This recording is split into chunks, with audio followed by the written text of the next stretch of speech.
Pelbagai persoalan mengenai keanggotaan Gabungan Rakyat Sabah sudah terjawab Jumaat lalu menerusi pengumuman pengerusinya, Datuk Seri Haji Jinor, selepas mesyuarat pertama penaja gabungan berkenaan di Kota Kinabalu. Jelaslah sudah JRS hanya dianggotai 4 parti: Parti Pribumi Bersatu Malaysia, Parti Bersatu Sabah, Parti Solidariti Tanah Airku dan Parti Maju Sabah. Keempat-empat parti itulah yang membentuk JRS sebagai sebuah gabungan baharu politik rasmi di Sabah selepas pendaftarannya diterima pendaftar pertubuhan pada minggu lalu.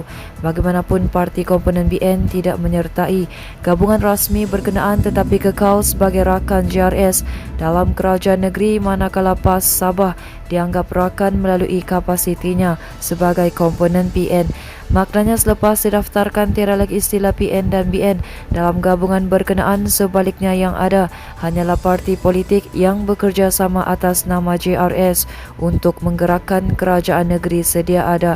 Meskipun persoalan mengenai keanggotaan JRS sudah terjawab, timbul lagi persoalan baharu mengenai kedudukan gabungan itu pada pilihan raya akan datang, bermula pada pilihan raya umum ke-15 yang semakin hampir.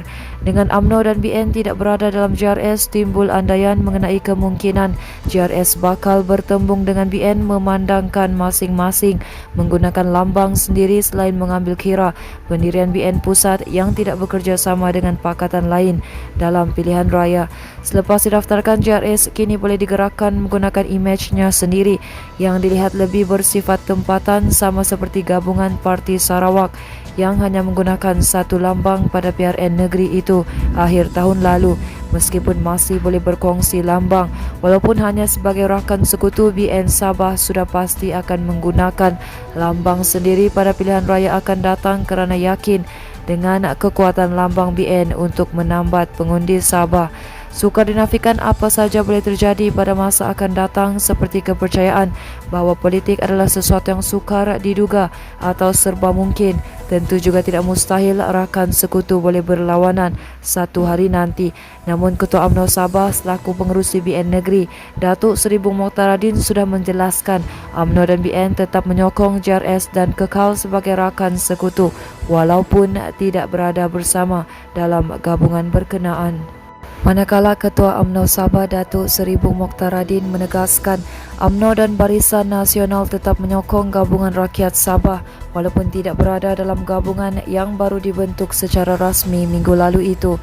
Dalam satu kenyataan hari ini, Timbalan Ketua Menteri Sabah itu turut mengulangi pendirian BN untuk terus menjadi rakan sekutu JRS demi kesinambungan pembangunan dan kestabilan politik Sabah.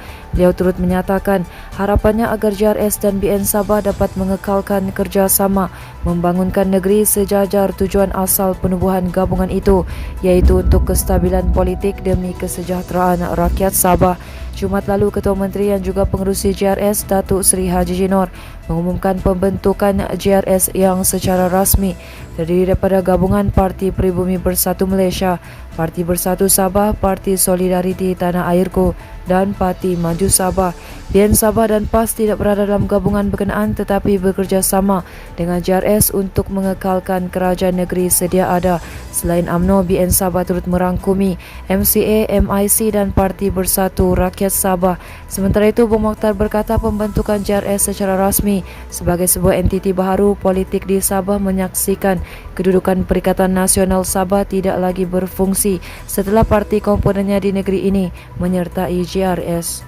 Sementara itu, Ahli Dewan Undangan Negeri Adun dilantik Dr. Ali Akbar Gulasan akan membangkitkan isu penempatan setinggan dan pendatang asing tanpa izin pada persidangan Dewan Undangan Negeri Sabah yang bermula esok.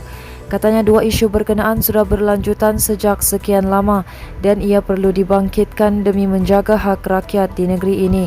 Beliau berkata demikian ketika diminta mengulas antara isu yang akan dibawa pada persidangan DUN yang berlangsung selama 4 hari hingga Khamis depan. Tambah beliau lagi, isu penempatan setinggan juga berkait rapat dengan isu parti di negeri ini.